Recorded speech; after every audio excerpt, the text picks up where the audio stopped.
ফেসবুকে 4টা ট্রিক্স দিব আপনাদেরকে। সেই 4টা ট্রিক্স যদি আপনারা কমপ্লিট করেন তাহলে অটোমেটিকলি আপনি ফেসবুক থেকে ভাইরাল হতে পারবেন এবং ফেসবুক থেকে ইনকাম করতে পারবেন। কি 4টা জিনিস সেটা যদি জানতে হয় অবশ্যই ভিডিওটা কমপ্লিট করবেন, তাহলে জানতে পারবেন। আর যদি ভিডিওটা ভালো লাগে আপনার কাছে তাহলে আরেকজনকে শেয়ার করে দিবেন, আপনার ফ্রেন্ড ফ্যামিলিকে, যেন ওরাও কিছু শিখতে পারে, ওরাও কিছু করতে পারে।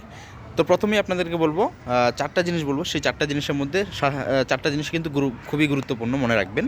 প্রথম অপশন হলো, আপনার যদি একটা পুরনো প্রোফাইল হয়ে থাকে তো সেই প্রোফাইলটার মধ্যে আপনি কাজ করবেন না, কারণ এটাতে আপনি কী কী আপলোড করেছেন আগে আপনি জানেন না। সেগুলো আপনি যদি ঠিক করতে যান আপনার অনেকটা সময় নষ্ট হয়ে যাবে। তাই চেষ্টা করবেন একটা নতুন পেজ ওপেন করার, নতুন প্রোফাইল একটা ওপেন করার। নতুন প্রোফাইল ওপেন করার পর প্রোফাইলে কাজ করবেন, প্রোফাইল থেকে পরে একটা পেজ ওপেন করে নেবেন 1-2 মাসের পরে। ঠিক আছে, এটা হলো ফার্স্ট ধাপ চলে গেল। দ্বিতীয় ধাপ হলো, যখন আপনি পেজটা ওপেন করবেন, পেজটা ওপেন করার পরে অবশ্যই সব সেটিংগুলো ঠিক রাখবেন। সেটিংগুলো ঠিক রাখার পরে সেইটাতে আপনি যখন কাজ করবেন, একটা ভিডিওতে আপনি মিউজিক ইউজ করবেন না, মনে রাখবেন। মিউজিক, কপিরাইট মিউজিক এইসব কোনো কিছু ইউজ করবেন না। 2 নম্বর চলে গেল। 3 নাম্বার যেটাকে আপনাকে করতে হবে সেটা হলো, সবার ভিডিও দেখতে হবে, সবার ভিডিওতে লাইক কমেন্ট করতে হবে সুন্দর সুন্দর, তাহলে আপনার রিচ এঙ্গেজমেন্ট সব কিছু ভালো থাকবে।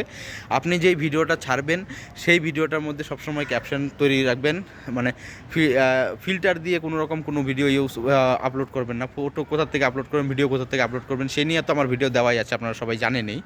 তো আপনাদেরকে সেগুলো আর নতুন করে বলবো না। হ্যাশট্যাগ কী করে ইউজ করেন সেগুলো তো আমার ভিডিওতে দেওয়া আছে, সেগুলো আপনারা জানেন। তো অবশ্যই যারা যারা না জানেন অবশ্যই আমার ভিডিওগুলো দেখবেন, তাহলে বুঝতে পারবেন। তো আপনাদেরকে এটাই বলবো। এখন 3 নম্বর চলে গেল। এবার 4 নাম্বার যে সেটিং সেটা আপনাদেরকে বলে দিই। আপনারা যখন কাউকে কমেন্ট করবেন সেই কমেন্টের মধ্যে কিন্তু স্পাম হয়, ঠিক আছে? স্পাম্পিং কমেন্ট যেগুলো হয় সেটাতে কিন্তু আপনাদের পেজ 1 বছরের জন্য রিজেক্টে চলে যায়, মনে রাখবেন।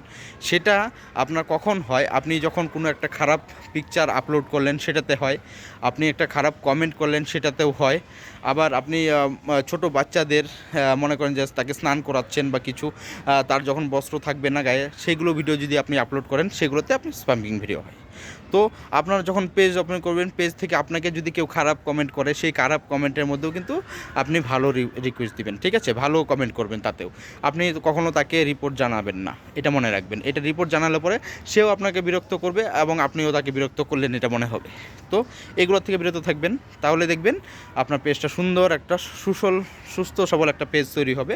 যেই পেজের মধ্যে আপনার যখনই ভিডিও আপলোড করবেন সেই ভিডিওটা যদি একবার গ্রো করে যায় তাহলে আমি বলে দিলাম আপনাদেরকে 1 থেকে 1.5 লাখ টাকা মাসে আপনারা ইনকাম করবেন একটা প্রোফাইল থেকে, পেজ থেকে, প্রোফাইল নয় পেজ থেকে বলছি আপনাদেরকে। অবশ্যই যদি ভিডিওটা ভালো লাগে আরেকজনকে শেয়ার করে দিবেন, যেন আরেকজন সেটা দেখে সেও করতে পারে একটা নতুন পেজ তৈরি, এবং আপনার নিজের ভবিষ্যৎ আপনার নিজের হাতে, মনে রাখবেন।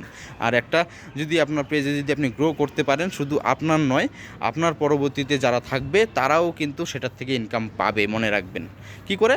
তারাও আপনার ওই পেজটা ইউজ করতে পারবে, আপনার ফ্যামিলির সবাই। ধন্যবাদ।